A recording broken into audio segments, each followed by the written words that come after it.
Hi, it's Donna Gorton again. I'm sitting outside of my porch because it's one of those rare days where it's in upper 70s. Of course, the wind, fall wind is so different than summer wind and heat is. So it feels more like about 70, but it's still beautiful out. That's my wind chimes going, and if I can get this camera to turn around for me, which I don't know if I can. Um, hmm. Well, okay, so we'll do it this way. That's my dog and ever faithful companion, Jake, who is my best friend in every sense of the word.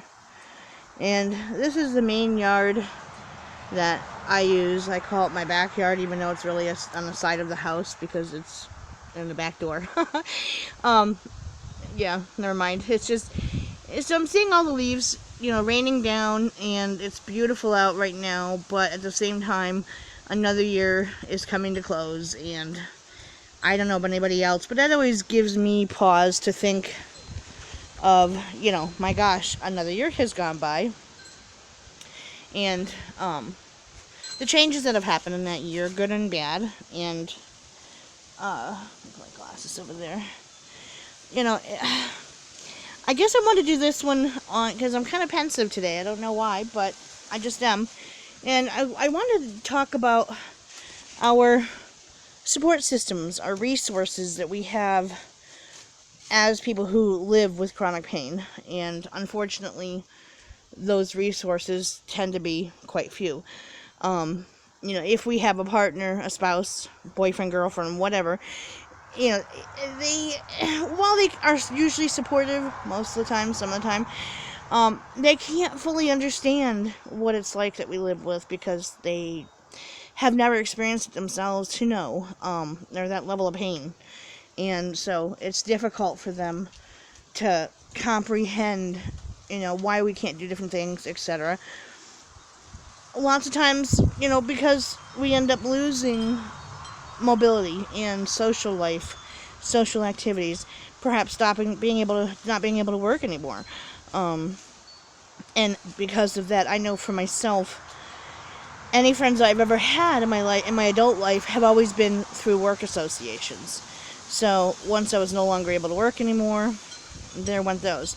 And some of those people were my best friends whilst I worked there. But once I left the job, all contact was lost, and that was the end of that relationship, unfortunately. So we end up becoming more and more isolated. And I know in my own life, I'm getting rained on by pine needles and leaves, big time. Sorry, I'm just like getting stabbed by these things. In my own life, since I stopped working, I didn't have a huge social network ever to begin with anyway. That's just not the type of person I am. But at the same time, I had contacts. I had, I was out and about in the community as much as I could be. I had chronic pain back then, but it definitely wasn't as bad as it is now. And since I had to give up working, all that changed. And I am now living in my house alone. And I'm 5 miles from town in either direction, so I'm pretty isolated in the country, as you saw by all the woods. I'm kind of up against a mountainside here. And, when I had a car working, that was great. But once I became disabled and lost, my income was cut. Ow, Jake, get off my foot. In, less than half of what I used to get when I was working to live off of. I don't have any extra money, that barely covers the minimum in my life of bills and such. Never mind any extras like a vehicle, car insurance, maintenance for a car. So, I'm stuck here, and because of the limited income, I can only afford taking a cab to town once a month because it's like $40 to $50 a pop, which is absurd and ludicrous, and maybe people are in the wrong business, and maybe that's why there's so many cab companies in my town. It's insane how expensive it is, and I can't do it. So I have to go do like a month's worth of grocery shopping at one time, and I can't afford to go do and go to the places that I used to always love. We have a lake that's maybe about 7-8 miles from my house that every spring we would go before the park opened, and have picnics up there and so forth. As soon as the weather started warming up, I mean, it'd be cool and chilly, you'd have to wear a sweater or whatever, but that was part of it. And just spending the day outside for the first time after being cooped up in all winter long or whatever, because winters in upstate New York are hard, typically. So, things like that. Going out for ice cream in the summertime. Simple little things like that. Hey, if I need something from the store, I can just run to town and come back. Things that everyday people take for granted. And you lose that. And with that capability, you lose seeing people. Anybody. And, even my own daughter, when she was growing up, we were like two peas in a pod, because we were all each other had. I was a single mom, and so, that was it. But since she graduated high school and started college, and, she's living her own life, but I don't fit into that life anymore, which is heartbreakingly sad. But, she really makes time for me. Once in a while, she'll check in to make sure I'm not, like, dead and rotting here at the house. As harsh as that sounds, but it's the truth. I'm kind of an afterthought at this point, so that's not an outlet. And I think for most of us, we get to the point of creating our own family online. I know I have. There are a multitude of people, mostly women, who, I count as I call them my unbiological sisters, who live all over the world, and Scotland and the UK, and I unfortunately and sadly will never get to meet these people in person, but that's okay. With today's technology, you can connect in a heartbeat, and you end up connecting and having however long conversation you want. So it's not too much different, and it takes people from outside the home of how we used to, because, of course, I'm old enough to remember the pre-internet days, and that connection even still amazes me that you're able to do that with, Skype and so forth, that you can, or even Facebook of online video calling and things that were back then a sci-fi thing, a Star Trek type of thing. And now it's an everyday reality, and that's awesome. And my dog's on point about, but so is that enough for everybody? As I guess something I'm wondering, because I can only speak for myself and my own experiences, and I do run a support group for fibromyalgia on Facebook, so. My active members I'm in contact with quite regularly. And so I know their point of view on things. And many of them have families, but they don't understand. And, most of them still work. And so they're getting out and about in the community and stuff. So again, that's a totally different perspective. And I think only one of them that I know of has an excruciatingly kind partner or husband who, she's a princess or a queen, and he just does everything and anything he can for her, which is amazing. Don't put your nose on my glasses, darling. Sorry, let me pick up my glasses off the floor of my porch.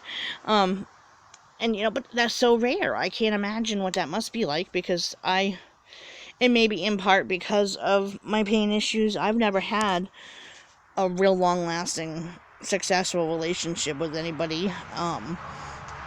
My longest relationship was like 5 years. So, and now I've been alone for 8 years, and I don't foresee that really changing anytime soon, because I'm so set in my ways now, and so skeptical when someone comes around. It's kind of like, what's your motive? What do you want?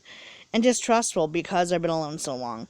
And questioning of whether or not they are going to accept my issues, which is, a prime importance.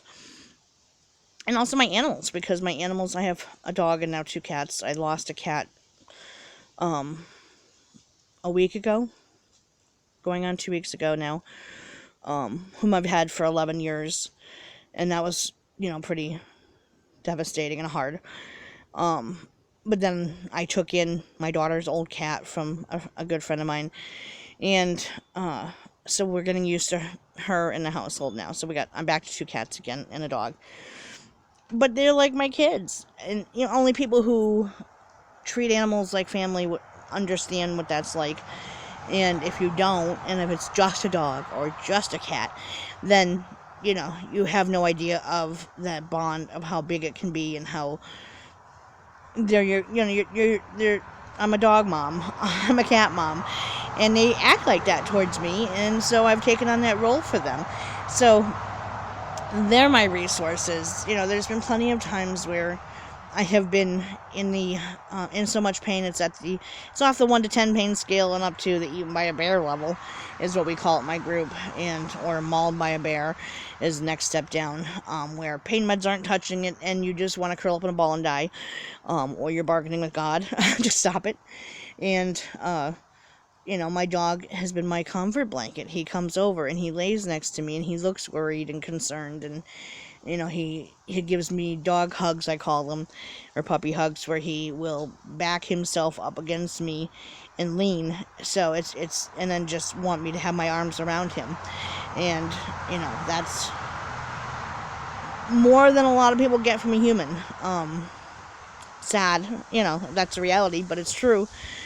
And cats, of course, are cats. They they don't take any notice if you're crying or, you're whatever your body language, really, other than if you make a sudden movement or something.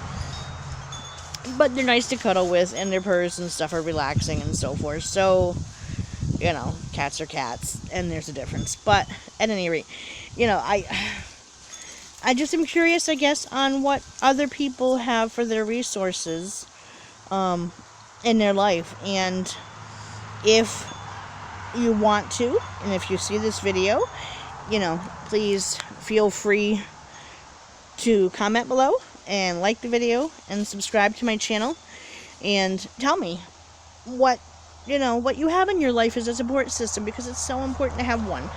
Even if it's an online family and your own family, has disintegrated, or there's nobody left, or they just completely shun you and don't understand whatever your situation is, and you've made your own family, which I definitely have. There's hardly any members left alive in my family. There's so few of us. So those there are, most of them, nobody wants to take the time to hear what's wrong with me, or am I having a good day or bad day, or all you ever talk about is, what pain you're in and stuff. Well, if it's that debilitating and it's a horrible day, sure, if that's all I have and I'm living with, yeah, if I don't get out and about and experiencing other things in life, what else do I have to talk about? It takes over your life, and I try not to go emo about it and, just simply dwell on it, let myself get all depressed and, suicidal or anything like that, because, or even, what's the word I want? Wistful? No, that's not the right word. Remembering where I used to be compared to now and what I've lost, and focusing on that negativity, because that alone can bring on more pain, and, I don't need that. So, at any rate, if you liked the video, please tell me, subscribe to my channel, pass it on, pass the word, and if anybody is interested in me interviewing you, I can do it via Skype.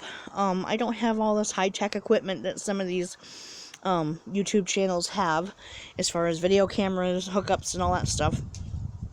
However, I can record a Skype interview on one device, and then kind of record it, have you on one device and then record it with another device, and just switch back and forth. I make it work. I tried it already, so we can make it work. So if anyone is interested in that, by all means, leave me a message below, and we'll hook that up and make it work. I'm interested. That's why I named the channel Voices, plural, of Chronic Pain, because I want this to be something that is interactive and that people can talk about anything and everything regarding chronic pain. Not that it should be your whole life by any means. However, it does affect most facets of your life. And to be a support to each other and so forth, and maybe even form relationships eventually online, from this, where people are getting to know each other through the comments and whatever. So that's kind of my long-term goal for this channel. So again, please like, comment, subscribe, pass the word on, and until next time, have a beautiful rest of the day, and may your pain levels be lower, and know that you're not alone. Thanks. Bye.